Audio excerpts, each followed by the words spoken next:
అక్కడ పెట్టాలవే. అబ్బాబ్బాయి మెట్లు ఎక్కలేక ఇంకా నిద్రపోలేదా? లేదయ్యా, ఈ మధ్య కంటి మీద కునుకు రావడం లేదు. రేపు పొద్దున్న కోర్టు పని మీద ఊరు పెడుతున్నావట? అవునమ్మా. కృష్ణ, ఇవాళ మళ్ళీ ఉత్తరం వచ్చిందయ్యా. విశ్వం పంపించాడు. మీ అమ్మ చూస్తే ఎక్కడ చింపేస్తుందోనని బొడ్లో దాచుకుని తిరుగుతున్నాను. ఈసారి ఈ ఉత్తరం చదువుతుంటే నా గుండె చెరువైపోయింది. ప్రతి అక్షరంలోనూ నా శవం రూపం కనిపిస్తోంది నా కళ్ళకి. చూడు.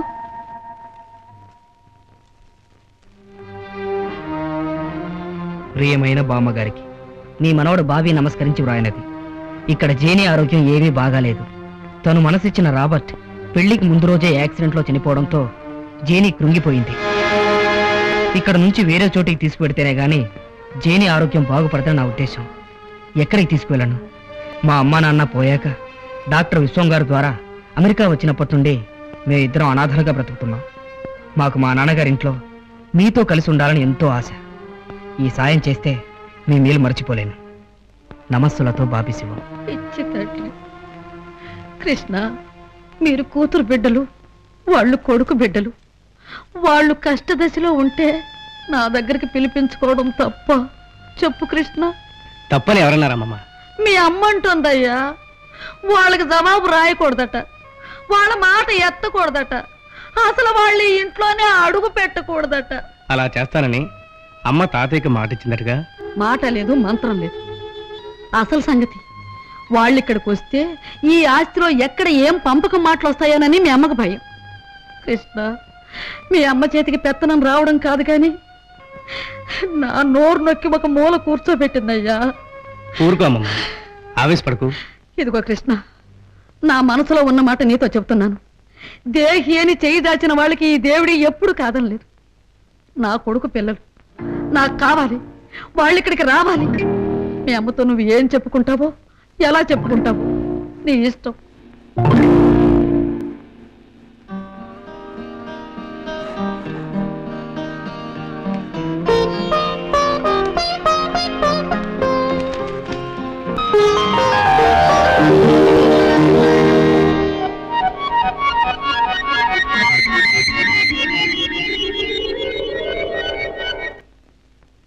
కృష్ణాపురం జమీందార్ గారు తమ కోసం వచ్చారు సార్. కృష్ణాపురం జమీందార్ గారు? Yes sir. లోపలికి తీసుకురా. సార్ రండి సార్. నమస్కారం అండి. నమస్కారం. మీరు ఇక్కడికి రావడం నాకు చాలా సంతోషంగా ఉంది. దయచేయండి. కూర్చో అమ్మా. మా అమ్మాయి రుక్మిణి. నమస్కారం అండి. మీతో కాస్త పని ఉండి వచ్చాం. చెప్పండి.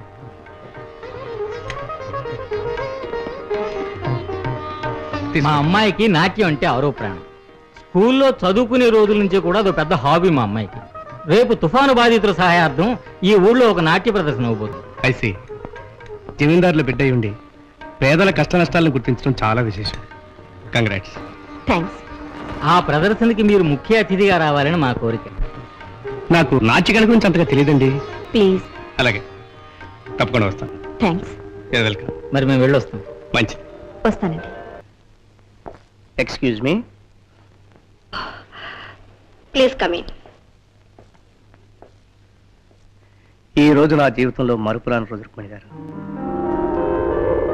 నెమ్మలికి నాట్యం నేర్పగల కళామూర్తిని, హంసకి నడకలు నేర్పగల అందాల రాశిని చూడగలగడం నా అదృష్టం. I'm so glad.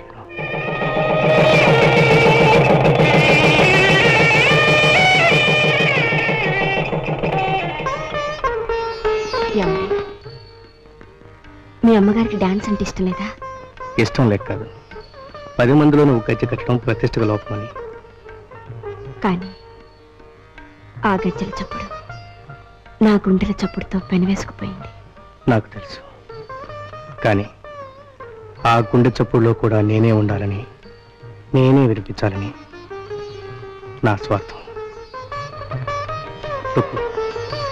నీ ప్రతి అణువు నాలో ఇమిడిపోవాలి. నీ శృతిలేలన్నీ నా కోసం, నా ఒక్కడి కోసమే. నాలోనే పలకాలి రుక్కు.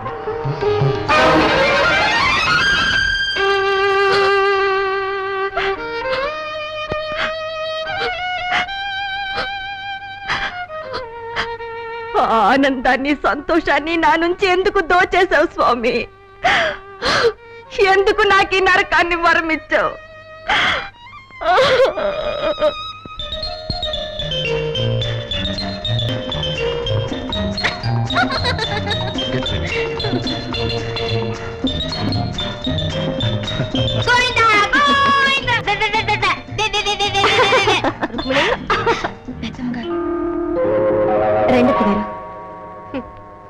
ఆ మాత్రం గౌరవమే ఉంటే ఇక నాకు లేనిదేమిటి? అదేమిటి అత్తగారు అలా అంటున్నారు? గౌరవం మాటల్లోనే కాదమ్మా, చేతల్లో కూడా ఉండాలి. ఏ చేత కాక ఇలా పడున్నదాన్ని నేనేం చేయగలనండి? కనీసం ఆలోచించగలవుగా, మంచేదో చెడేదో నిర్ణయించగలవుగా. ఏదో నా తోచిన మట్టుకో. అయితే నీకు ఇంతవరకు తోచనే లేదన్నమాట. ఏమిటత్తగారు? అదే కృష్ణ సంగతి. వారి సంగత? ఏ వాడు సుఖంగా ఆనందంగా ఉన్నాడు అనుకుంటున్నావా? నేను ఇలా ఉంటే ఆయన అలా ఉంటారు నేను ఎలా అనుకుంటాను? అది నా దురదృష్టం. కాదు, నీది కాదు, దురదృష్టం వాడిది. నువ్వు సంసార జీవితానికి ఎలాగూ పనికిరావు. సుఖపడే వయసు వాడికి దాటిపోలేదు. చూడమ్మా, అన్ని చక్కగా అమరి సవ్యంగా జరుగుతున్నప్పుడే మగవాళ్ళు అటు ఇటు పోతూ ఉంటారు. కృష్ణ ఇంకా ఇలా ఉన్నాడంటే ఆశ్చర్యమే. కర్మజాలకు రేపేదైనా తప్పు చేశాడు అనుకో, ఆపే శక్తి నాలో లేదు. ఆ శక్తి ఉన్న మనిషే వాడికి ఇప్పుడు అవసరం. మీ అభిప్రాయం? ఇంట్లో కడుపు నిండిన వాడు బయట ఎక్కడా తినడు. వాడి వయసు కోరికలను తీర్చగల మనిషిని ఎవరినైనా చూసి, అత్తగారు రెండో పెళ్లి వింతా కాదు, విడ్డూరమో కాదు, ఆలోచించు, వాణ్ణి ఒప్పించు. ఇందులో నీకు జరిగే అన్యాయం ఏమి ఉండదు. ఇంకో పెళ్లి చేసుకున్నంత మాత్రాన వాడికి నీ మీద నా అభిమానం తగ్గిపోదు, పైపెచ్చి పెరుగుతుంది. ఏ బీదింటి పిల్లనో చేసుకుంటే మన కనుసనల్లో పడుంటుంది. ఏమంటావు? ఆయన ఒప్పుకుంటే? వాడు ఒప్పుకోడు, నువ్వు వాడిని ఒప్పించాలి. ప్రయత్నిస్తాను. ప్రయత్నం కాదు, పని జరిగేటట్టు చూడాలి. అమ్మా అమ్మా, నాకు స్వెటర్ వెళ్తున్నావా? సిద్ధు, నేను గుడికి వెళ్తున్నాను, నాతో వస్తావా? ఓ దేవుణ్ణి ఏం కోరుకుంటావు బామ్మ? మీ అమ్మని ఓ వరం అడిగాను రా, అది జరిగేటట్టు చూడమని దేవుణ్ణి కోరుకుంటా. రా.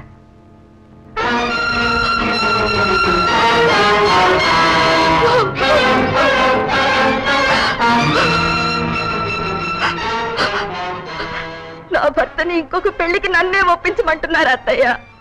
లేదు, నాకంతటి ఔదార్యం లేదు.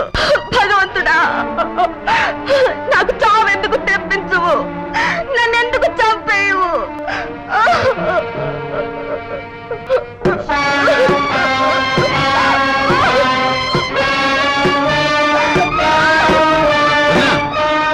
ఏమిటిది? వద్దు రాహుల్, నన్ను ఆపుకో. నన్ను చచ్చిపోని, నేను బ్రతకు. ఏమైంది వదినా? ఎందుకు ఇందుగా బాధపడుతున్నావు? అమ్మేమన్నా అందా? నమస్కారం అన్న మాటను కూడా చంపేస్తాను అన్న ఎక్స్ప్రెషన్ లో ఉంటుంది ఆవిడ. ఆవిడ నన్నేం అనలేదు. రాహుల్, నాకు సహాయం చేయగలవా? ఏమిటి వదినా? నన్ను ఈ కుర్చీతో సహా ఏ చెరువులోనైనా తోసే, నన్ను చంపే రాహుల్. నాకీ మేలు చేసి పెట్టు. సరే వదినా, తల్లి లాంటి వదిన మాట పాటించడం మరిది బాధ్యత. అలాగే చంపేస్తాను.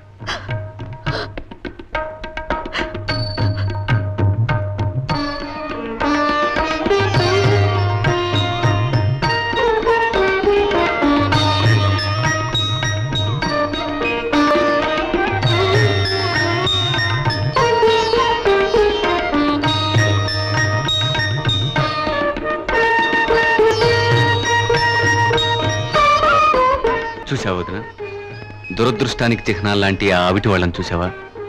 వాళ్ళు తమ దౌర్భాగ్యాన్ని కుమిలిపోతూ ఎన్నడూ చచ్చిపోవాలనుకోలేదు. విధికి ఎదురెత్తు కష్టపడి బ్రతకడంలో ఉన్న ఆనందాన్ని అనుభవిస్తున్నారు. చావు పిరికి వాళ్ళ ఆయుధం, బ్రతుకు ధైర్యవంతుల సాధనం. నువ్వు చచ్చిపోవాలనుకోవడానికి నీ అవిడితనమే కారణమైతే వాళ్ళ కళ్ళల్లోకి ఒక్కసారి తేరిపారు చూడదునా, ఆ మనుషుల్లోని ధైర్యాన్ని చూడు. నమస్కారం అమ్మా. నమస్కారం. వీరు రాఘవరావు గారు, మా యువసేన స్థాపకుల్లో ఒకరు.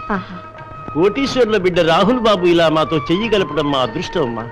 చచ్చిపోతున్న మంచితనాన్ని నిలపడానికి, పుచ్చిపోతున్న సమాజాన్ని బాగు చేయడానికి పూనుకున్న స్వచ్ఛంద సేవా సంస్థ మాది. చాలా బాగుందండి.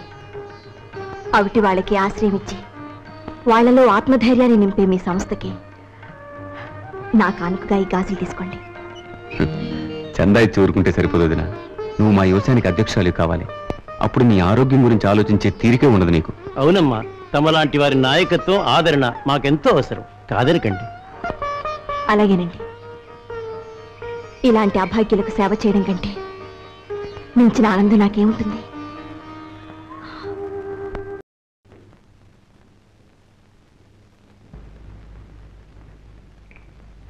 ఆగు. వదిన గారిని ఎక్కడ తీసుకెళ్ళావు?